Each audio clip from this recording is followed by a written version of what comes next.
इस वीडियो में हम देखेंगे कि रिवेटेड जॉइंट्स का डिज़ाइन कैसे करते हैं। जो रिवेट जॉइंट होता है उसमें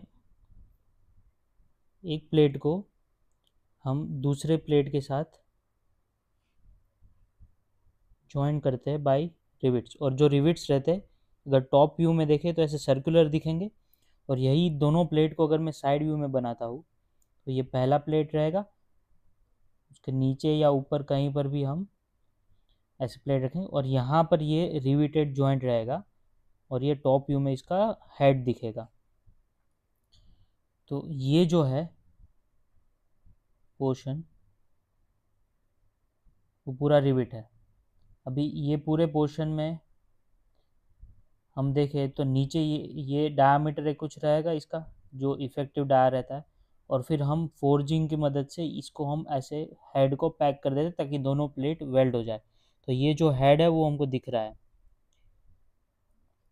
अभी कैलकुलेशन के लिए हम जो पर्टिकुलर सर्कल है यहाँ का जो डायामीटर है इसका, वो ये वाला जो इनसाइड डायामीटर है उसी को मानेंगे, ये वाला, ताकि हमारा कैलकुलेशन आ जाए। हेड का इतना कुछ हम कैलकुलेट करते नहीं है, जो इफेक्टिव डाया रहता है, जो सेंटर होल में प्लेट्स में जो होल्स रहते हैं उसी को हम कंसिडर करते हैं।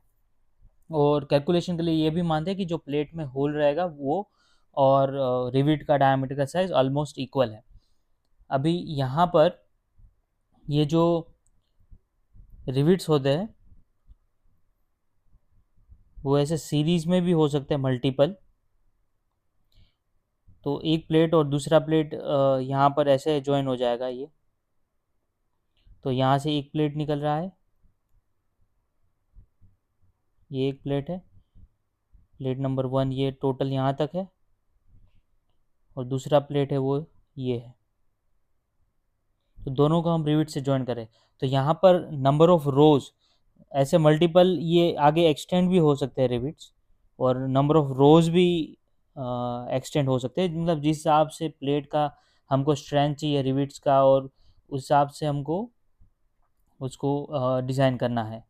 तो यहाँ पर हम रैंडम वेरिएबल लेंगे, जैसे जो ये प्लेट का विड्थ रहेगा उसको हम मानेंगे W, और जो प्लेट का थिकनेस रहेगा उसको हम T बोलेंगे। फिर जो ये जो मैं बताया डायमीटर ऑफ द होल या फिर डायमीटर ऑफ द रिविट्स, ये हो जाएगा हमारा diameter of the rivets D, small d। जो R रहेंगे वो नंबर ऑफ रोज रहेंगे, मतलब ये पहला रो है ये दूसरा रो है, तो R है वो नंबर ऑफ रोज रहेंगे, और N जो है वो नंबर ऑफ रिविट्स पर रो। तो यहाँ पर ये नंबर ऑफ N 1 है क्योंकि एक रो में एक ही रिविट है, तो N है वो N नंबर ऑफ रिविट्स रहेंगे एक रो में, तो टोटल नंबर ऑफ रिविट्स हो जाएंगे R इंटू N। तो ये हो गए टोटल नंबर ऑफ रिविट्स। अभी दो और पैरामीटर्स रहते हैं, मार्जिन बोलते हैं उसको, ये जो सेंटर ऑफ द होल से प्लेट का जो एंड है उसको मार्जिन बोलते हैं, और दो होल के बीच में जो डिस्टेंस रहता है उसको पिच बोलते हैं। अभी पहले तो हम कैलकुलेशन देखते हैं कि नंबर ऑफ रिविट्स हमने कितने लगाए ताकि हमारा मटेरियल जो है वो फेल ना हो। तो अगर ये एक प्लेट है, इसको मैं आइसो व्यू में बनाता हूँ, तो ये कुछ एक प्लेट है, इसके नीचे हमारा एक दूसरा प्लेट है, इन दोनों को हमको रिविट से ज्वाइन करना है। ये हमारा एक प्लेट है, यहाँ पर ये दूसरा प्लेट है हमारा, इसको थोड़ा एक्सटेंड करके बना दे।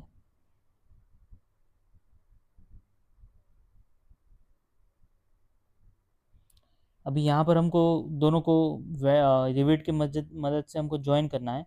तो पहले तो मैं यहाँ पे जैसे ये एरिया हम कैलकुलेट करेंगे जहाँ पे रिविट्स हम लगाएंगे, तो इसको हम अगर देखते हैं ये ऐसे कुछ जाएगा यहाँ तक, तो ये हमारा क्रॉस सेक्शन रहेगा, इसके ऊपर हम रिविट्स लगाएंगे ये पर्टिकुलर ये एरिया में। तो रिविट्स का जो क्रॉस सेक्शन रहेगा वो यहाँ पर ऐसे रहेंगे, नंबर ऑफ रिविट्स रहेंगे वो टोटल R इंटू N रहेंगे। अभी आप देखें तो टोटल ये डिस्टेंस तो पूरा प्लेट का विड्थ था, उसमें ये डायमीटर डी, ये डायमीटर डी ऐसे सब्ट्रैक्ट हो जाएगा प्लेट से, क्योंकि यहाँ पर तो रिविट का ऐसे होल रहेगा, पूरा थ्रो होल रहेगा प्लेट, दोनों प्लेट में से। तो जितने टाइम्स हम रिविट्स लेंगे उतने डायमीटर्स वो सब्ट्रैक्ट हो जाएंगे। तो प्लेट का जो थिकनेस बचेगा एक पर्टिकुलर एक क्रॉस सेक्शन में, ये दोनों प्लेट है, तो एक पर्टिकुलर प्लेट का हम अगर डिज़ाइन करते हैं तो जो प्लेट का इफेक्टिव एरिया बचेगा वो W माइनस एन डी रहेगा। एन मतलब नंबर ऑफ रोज पर, नंबर ऑफ रिविट्स पर रो है, चाहे जैसे यहाँ पे एन है वो 2 है, तो विथ माइनस 2 टाइम्स डायमीटर। तो हमारा जो इफेक्टिव एरिया, इसको मैं हाईलाइट करके बता, हमको ये वाला एरिया चाहिए प्लेट का, और वो भी हाफ प्लेट का चाहिए, एक प्लेट का चाहिए, क्योंकि एक प्लेट अलग से फेल होगा, दूसरा प्लेट अलग से फेल होगा। तो W times n d into t, तो ये आ गया हमारा प्लेट का इफेक्टिव एरिया। अभी टेंसाइल लोड हम PT अगर लगाते हैं तो हमारा मैक्सिमम टेंसाइल लोड जो रहता है वो एरिया टाइम्स जो यील्ड लिमिट है मटेरियल का वो रहेगा। तो ये हमारा पहला इक्वेशन आ जाता है कि प्लेट जब टेंसाइल लोड में फेल होगा तो इसको हम बोलेंगे tensile load, maximum tensile load applicable.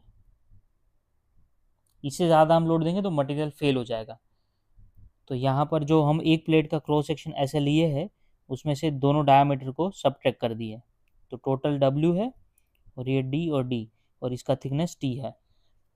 तो सिंपल हमको एरिया टाइम्स उसका यील्ड लिमिट निकालना है, तो ये टेंसाइल लोड का इक्वेशन आ जाएगा। अभी दूसरा जो है वो है shear strength of the rivets. तो शेयर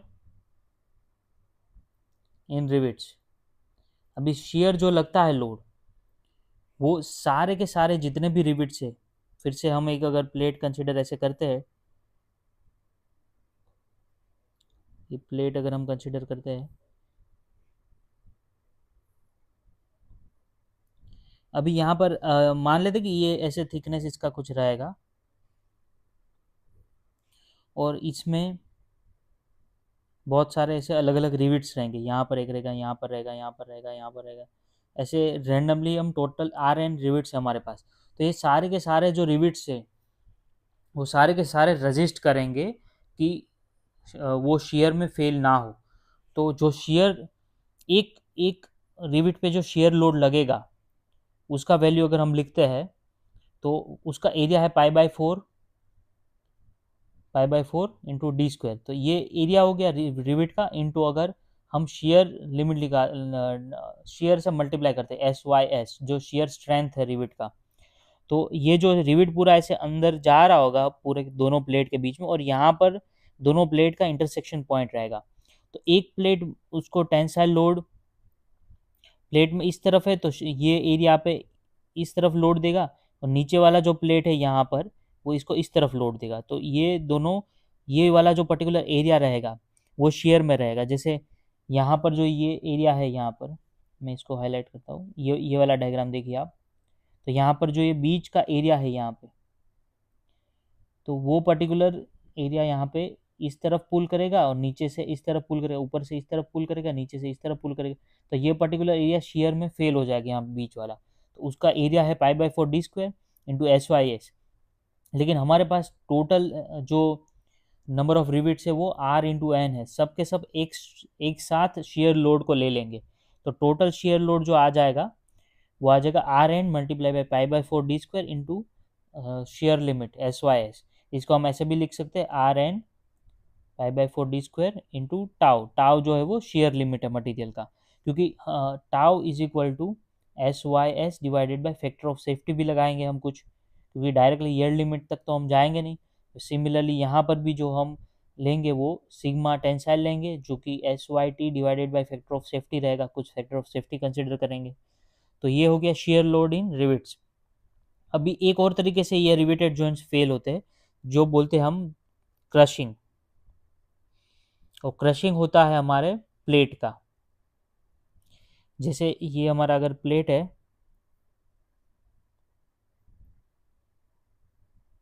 और यहाँ पर ये रिविट लगे हुए हैं, तो प्लेट का जो ये पर्टिकुलर एरिया है ये ऐसे दब जाएगा। मतलब यहाँ पर देखिए मैं रिविट को ऐसे एक्सटेंड करके बताता हूँ। ये एक बड़ा सा रिविट लेता हूँ मैं, और जो रिविट यहाँ पे रहेगा वो ऐसे कुछ थोरो रहेगा। अब जब प्लेट पे यहाँ से टेंसाइल लोड लगेगा तो ये जो रिविट है यहाँ पे, वो ये वाला पोर्शन जो है, ये पर्टिकुलर डायमीट्रल पोर्शन, तो यहाँ से ये प्लेट को ऐसे क्रश कर देगा। और ये फाइनल जो जैसा आफ्टर फेलियर दिखेगा उसका शेप ऐसा हो जाएगा। यहाँ से ऐसे होल था पहले से, और ये एक्सटेंड हो जाएगा, और यहाँ पर ऐसे मटेरियल शेयर हो जाएगा, और हमारा रिविट जो है वो इधर आ जाएगा। तो ये वाला पोर्शन जो है वो क्रश हो गया, रिविट्स आगे आगे आ गया, हमारा प्लेट ये लोकेशन से पीछे आ गया, क्योंकि हमारा प्लेट इस तरफ हमने लोड लगाया। तो ये वाला जो एरिया है वो क्रश हो जाएगा। तो कि वो जो क्रश हो जाएगा, वो पर्टिकुलर जो रीजन है उसको हम देखते हैं। तो जो क्रशिंग एरिया है यहाँ पर, वो रिविट जो लगा रहा है वो ये एरिया पे लगा रहा है, ये पर्टिकुलर लेंथ पे लगा रहा है, और ऐसे जो प्लेट का थिकनेस है उस हिसाब से ये वाले रीजन में क्रशिंग लोड लगा रहा है, क्योंकि यही रीजन इफेक्टिव रीजन है जहाँ पर हम इक्वल प्रेशर मानेंगे, क्योंकि रिविट का कर्व्ड ऐसे सरफेस रहेगा, लेकिन क्रश तो वो इतने एरिया को ही करेगा, ये वाला जो पर्टिकुलर एरिया है। तो इसका थिकनेस टी है और डायमीटर डी है, तो crushing area D into T हो गया। क्रशिंग एरिया जहाँ पर लोड लगेगा वो डी इंटू टी हो गया, और टोटल एरिया जो है क्रशिंग का वो number of rivets times D T हो गया, क्योंकि सारे के सारे रिविट्स मिलकर ही क्रशिंग लोड सस्टेन करेंगे। तो हमारा जो क्रशिंग लोड हो गया, इसको मैं पीसी से लिखता हूँ, क्रशिंग लोड जो मैक्सिमम अलाउेबल है, वो इफेक्टिव एरिया जो कि सारे रिविट्स का आ गया वो, टाइम्स जो क्रशिंग लोड क्रशिंग लिमिट रहेगा वो रहेगा। तो क्रशिंग लिमिट टाइम्स उसका एरिया। तो ये तीन इक्वेशन हमको मिल गए। एक हो गया टेंसाइल फेलियर इन प्लेट, दूसरा हो गया ये शेयर फेलियर ऑफ रिविट्स, और तीसरा हो गया क्रशिंग फेलियर ऑफ प्लेट्स। अभी इसमें से जो हमारा जो लोड एप्लीकेबल रहेगा, कि हम कितना से कितना मैक्सिमम लोड अप्लाई कर सकते हैं। तो मैक्सिमम लोड हम कितना अप्लाई कर सकते हैं, ये हमारा फाइनल आंसर रहेगा। मैक्सिमम लोड उतना ही अप्लाई कर सकते हैं कि तीनों के तीनों फेल ना हो, ना ही वो टेंसाइल में प्लेट फेल हो, ना ही शेयर में रिविट फेल हो, ना ही क्रशिंग में प्लेट फेल हो। तो इन तीनों में से जो मिनिमम लोड होगा अलावेबल, उसको हम लेंगे ताकि तीनों के तीनों फेल ना हो। क्योंकि अगर पी एस मिनिमम है लेकिन हमने पी टी से डिज़ाइन कर दिया तो पी एस में तो वो फेल हो जाएगा। तो हमारे पास मान लीजिए 100 है, ये 50 है और ये 60 है, तो हमको 50 पे ही डिज़ाइन करना है, क्योंकि हमको तीनों में क्वालिफाई कराना है। तो जो मैक्सिमम अलाउेबल लोड रहेगा वो मिनिमम ऑफ ये तीनों रहेगा।